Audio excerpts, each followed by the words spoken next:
lot. Now, sharing revenge porn will be classified as the most serious type of online offence from next spring. So, the law change, which comes under the Online Safety Act, which we've talked about on this programme many times, haven't we, means that social media platforms will have to take proactive steps to remove images and stop them from appearing in the first place. Well, joining us now from Westminster is Science, Innovation and Technology Secretary Peter Kyle. Good to speak to you this morning. Morning, Kate. So much discussion about this online safety bill. A lot of hope for many people in it and a lot of concern about what's not in it.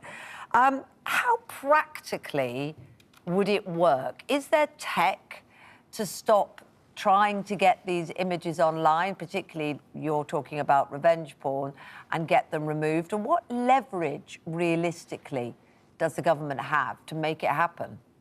Morning, Kate. Thanks for having me on to talk about this. 1 in 7 women are going to experience the threat of revenge porn at some point. And what we need to do is move to a point where we are preventing it from happening in the first place. So what we're doing is putting an onus on tech companies, social media companies, so that they have to, by law, take measures to stop images being uploaded in the first place. So in other words, they're going to have to change the algorithms to protect people rather than allow the algorithms to run riot, which is what they've been doing to date. The second thing that they're going to be compelled to do by law is if one of these images does make it onto one of the platforms, they have to remove it very quickly.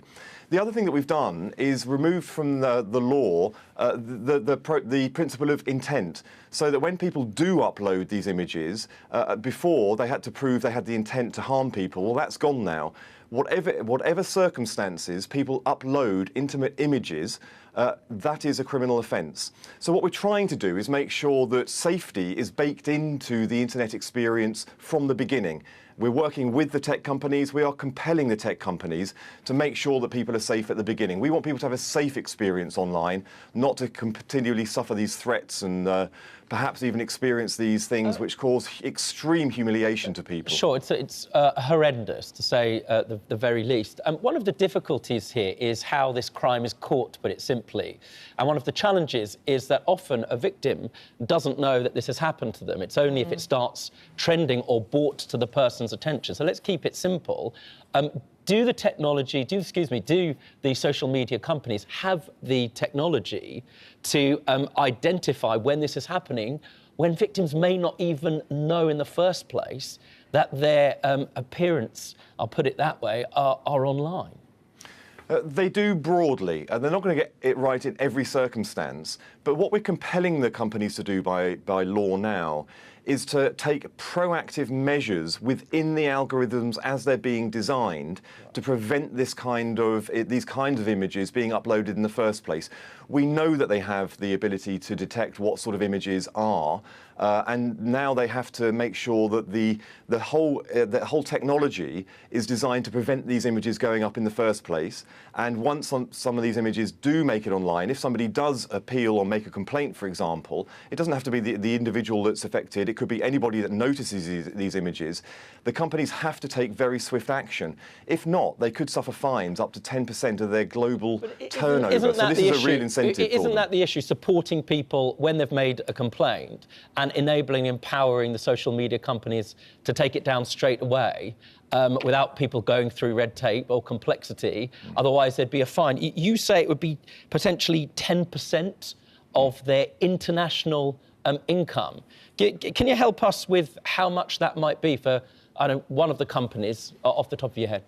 No, I don't know off the top of my head all of the different global earnings, but as you can imagine, it is of a size that really compels behaviour change. That's what we're trying to do here. Sorry to interrupt you, Peter. I mean, Instagram... Thousands, millions, billions, right, I guess, we're trying to understand. 33.25 billion last year on Instagram. You're suggesting that unless they sort this out and develop this technology, which doesn't exist in the first place, they could be fined $3 billion apiece? They could.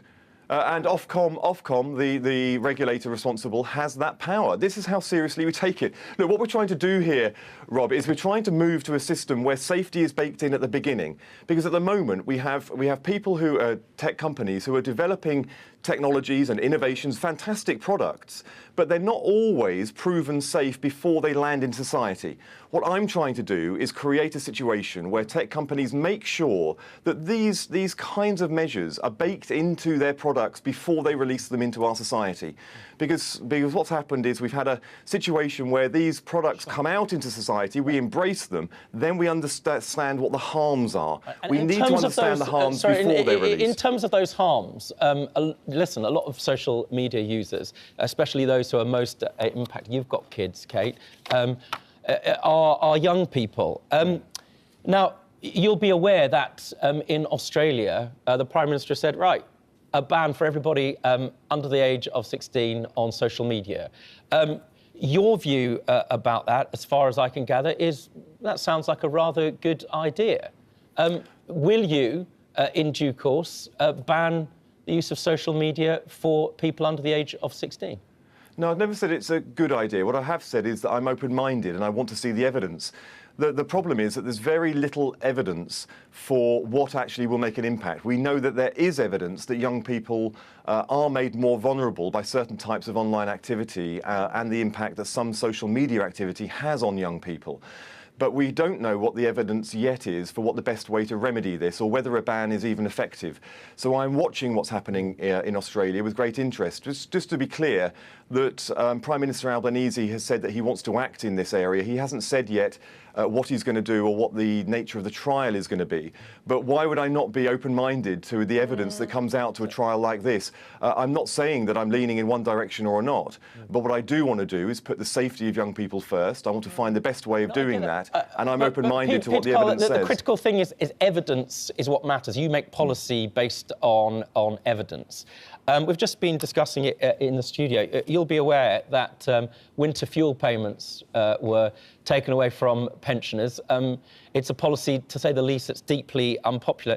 It turns out that there was no impact assessment. In other words, nobody actually looked at what the evidence was to determine who would be most affected. The Prime Minister admitted that overnight.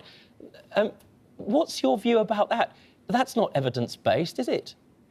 Well, I'm very frustrated, as everyone is, that we've been landed with a situation of inheriting a £22 billion black hole in the finances, and we're having to take some very difficult decisions. But that's not an answer to the question. At some point, we're going to have somebody on from the Labour government that's not going to say, well, we've inherited what happened. This is your policy. Well, I think we all accept that's the problem. Right. It's just the way of tackling it. And I think people assumed that a full impact assessment would have been done, if only to protect the popularity of the new government, let alone the safety and health of pensioners. And it turns out it hadn't been. That feels like a terrible mistake. Well, as I said, we're making these tough decisions because we're forced to. Therefore, we're acting in the way which is making sure that pensioners overall will benefit. The triple lock will deliver an additional £400 to pensioners from April. How can you make sure, if you don't know whether this particular policy that you've brought in, which you know has already had a massive impact on the popularity individually and personally of Keir Starmer, and also the shock and horror and fear from people and reaction to the government bringing it in, why would you not look and see so you could feel confident that of the number of people who might pass away, the number of people that might be impacted? It would seem, because you clearly relish evidence, it would seem to be a really important step. Well, the evidence shows that pensioners had an above inflation rise in their income this year. They will do so again next year from April. It'll be an additional £400. So pensioners, even those pensioners who are going to lose the credit, the winter fuel credit, will have, in addition, an overall increase in their income. We want to make sure that those pensioners continue to do so, which is why we're committed to it. But we're also making sure that those who are eligible for additional credits make sure they're registered Okay, for it. So we've had Peter a Cole, more than just to be 100% clear, increase in those people. We Peter are Cole, trying... Peter Cole, you wouldn't have made a policy. I mean, we've looked at the thoughtful way that you're advancing this policy on technology. You wouldn't have made a policy, would you, without absolutely being sure what the evidence and the impact is? You're the science minister, just to be clear. So what's your view of the fact that this happened? Looking into the camera and being clear, I mean, this is a terrible mistake, isn't it? Well, the evidence is that pensioners overall, even those who are going to lose the winter fuel credit, are going to get an increase in their income next year. Yeah. We will have a cumulative impact assessment. It's the short term, and with energy prices going up, they're not going to feel that. They're not going to feel better off. And in opposition, Labour was very quick to point out when a similar attempts, slightly different, I know, were brought in by the Conservative government, that some 4,000 people would pass away, would die because of it. Well, so it seems, you know, in your personality, a terrible mistake that the assessment wasn't made on this. Well, the evidence is that every pensioner will have an increase in their income over the next year. There will be a cumulative impact assessment that will be released before the budget, in the budget process. Right. And people will see overall that we are getting a grip on the fundamentals of the budget, which are the finances, for which has been left for us a terrible inheritance. And from there, we can get growth into the economy. We can make sure we can reconfigure the economy so that every demographic benefits going forward. Because right now we have groups of people, perhaps people on low incomes with children, those children living in technical poverty at the moment. We need to make sure that we can get those demographics sorted as well, because at the moment they're not protected by the triple lock, and there are people in society who are increasingly in work and in poverty, and unless we get the fundamentals right, we will have regional inequality growing, because it has been under the Tories. We will get... Sorry to cut you short, we hear you, and no doubt you'd want to do adequate research to identify precisely who those groups are. Looking forward to that evidence coming in due course, but thank you very much this morning.